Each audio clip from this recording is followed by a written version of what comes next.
The pilgrims met Mardzang, who belongs to one of these 5 families. Mardzang oversaw the rebuilding of the temple a few years ago.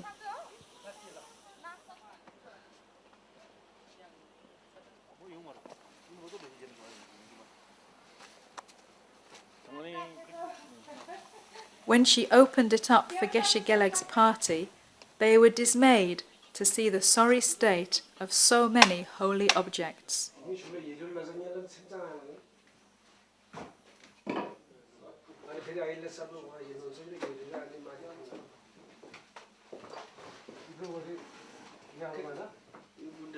Many of the statues were damaged. The texts were in total disarray, their pages stuck together with damp and time.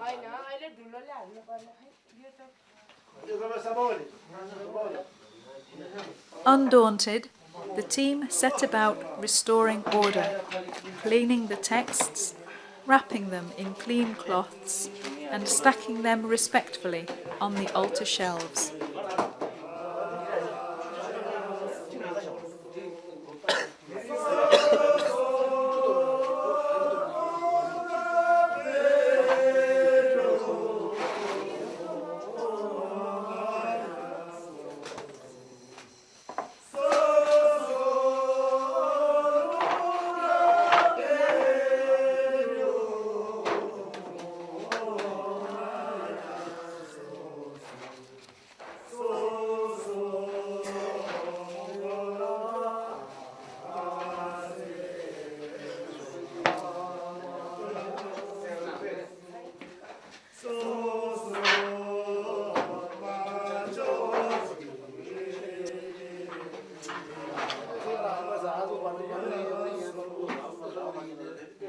Having finished their work, the group split up.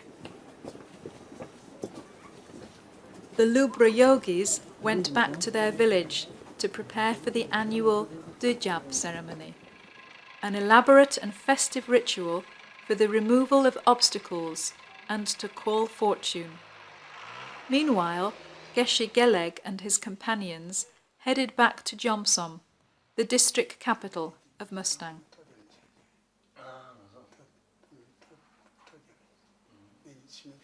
In Jomsom, the group met Karchung, the curator of Yungdrung Kundrak Ling temple.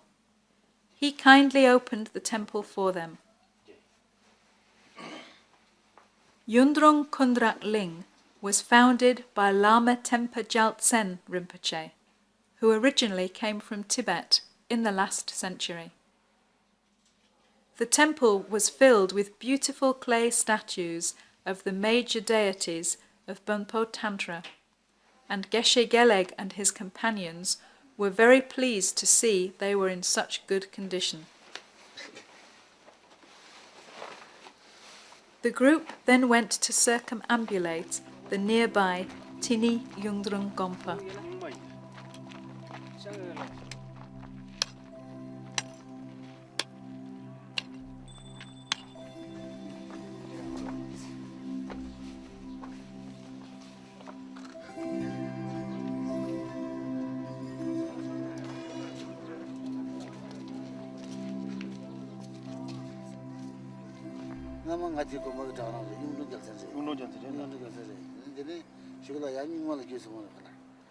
Here they met a yogi from Tini called Urgen Gyaltsen, who told them the temple's story.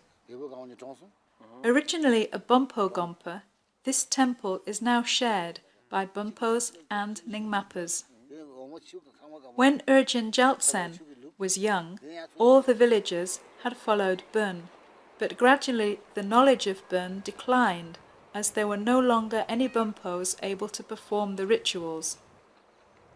So people began to follow the Nyingma tradition, as there is a flourishing Nyingma monastery nearby. Several years ago, however, a local boy, Tenzin Gyalpo, went to study in the Bön monastery in Dholangi, India. Like Geshe Gelek, he now has his Geshe degree, and the village elders hope that he will return one day to revive the traditional rituals and help take care of the temple.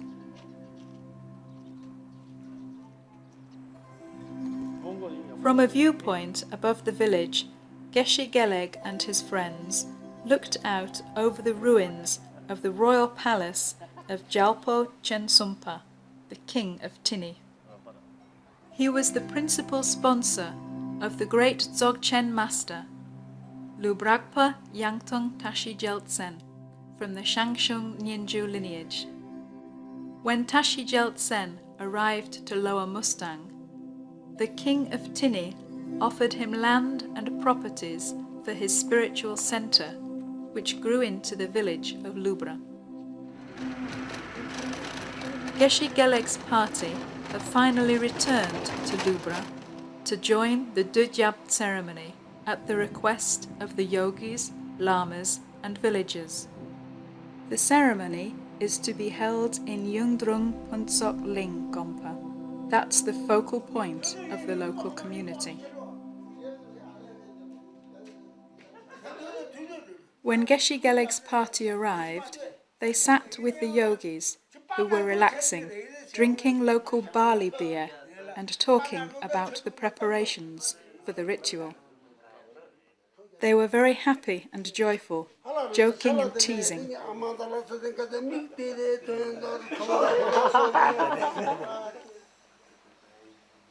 Then the preparations began in earnest.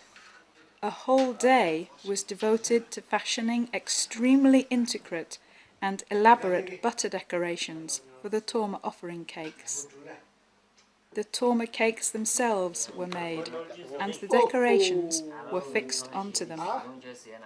Tormas serve as supports and offerings for the peaceful and wrathful deities.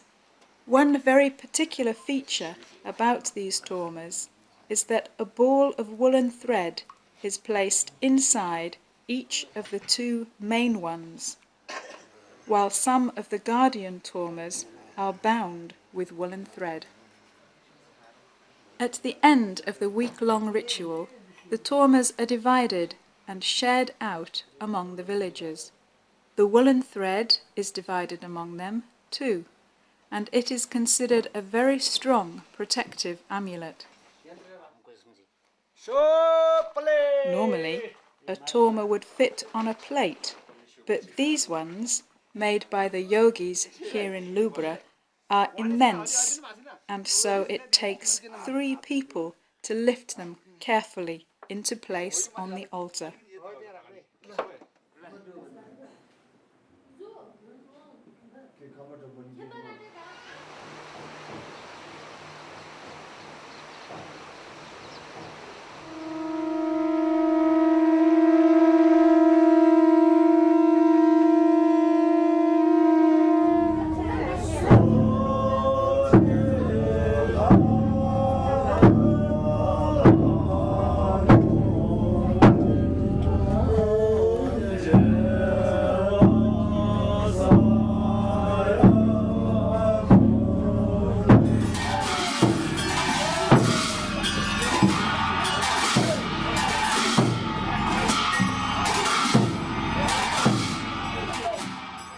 In the evening, the cham dance for Gana Puja began, and so all the local people gathered inside the temple.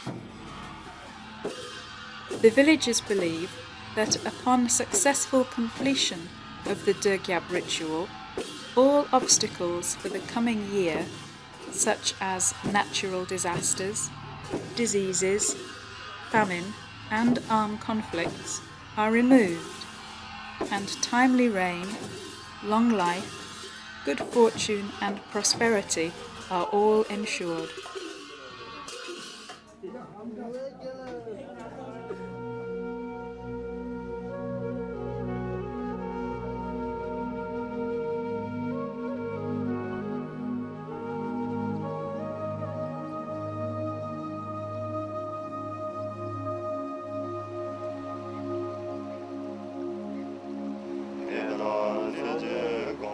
On the last day of this 6-day ceremony, an effigy symbolizing all obstacles and disturbances is burned.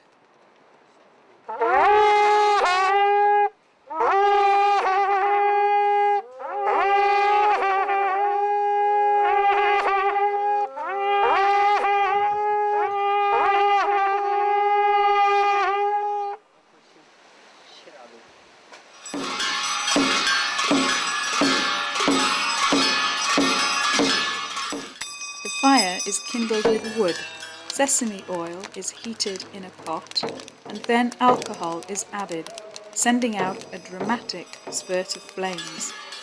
The effigy is burned in this blaze, and everyone exclaims, "Flagelo! Victory to the gods!"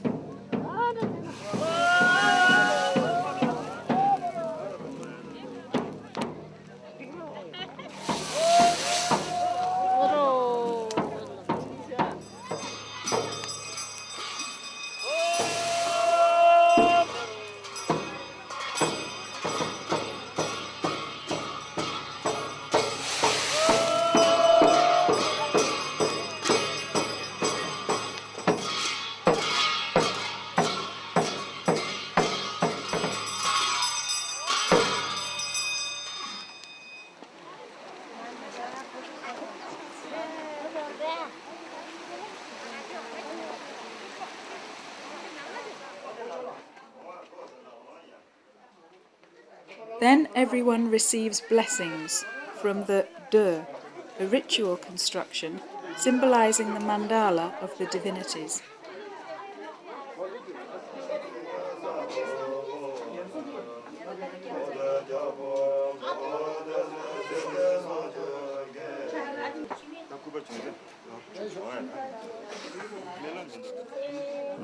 The thread symbolizing harm is severed by the Lama, and people receive the water blessing, which symbolizes the purification of obscurations.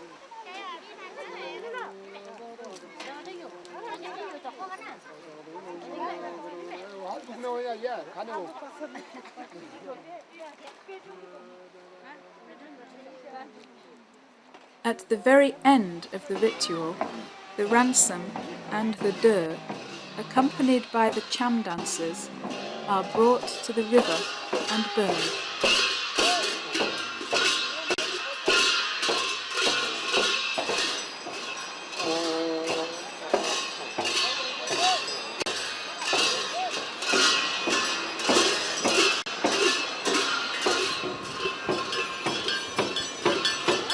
The yogis perform a wrathful dance to subjugate negativities.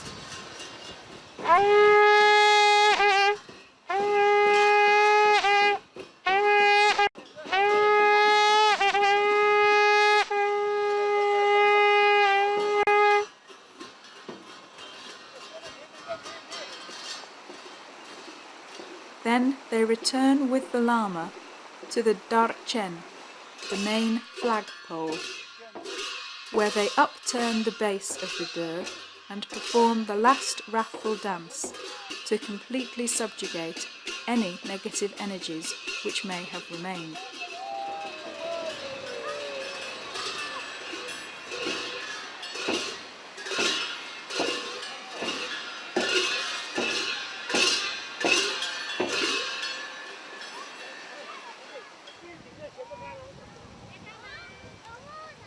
At the conclusion, the local women, dressed in sumptuous traditional costumes and bearing alcohol, sing traditional songs of praise to the glorious yogi warriors who have overcome all demons.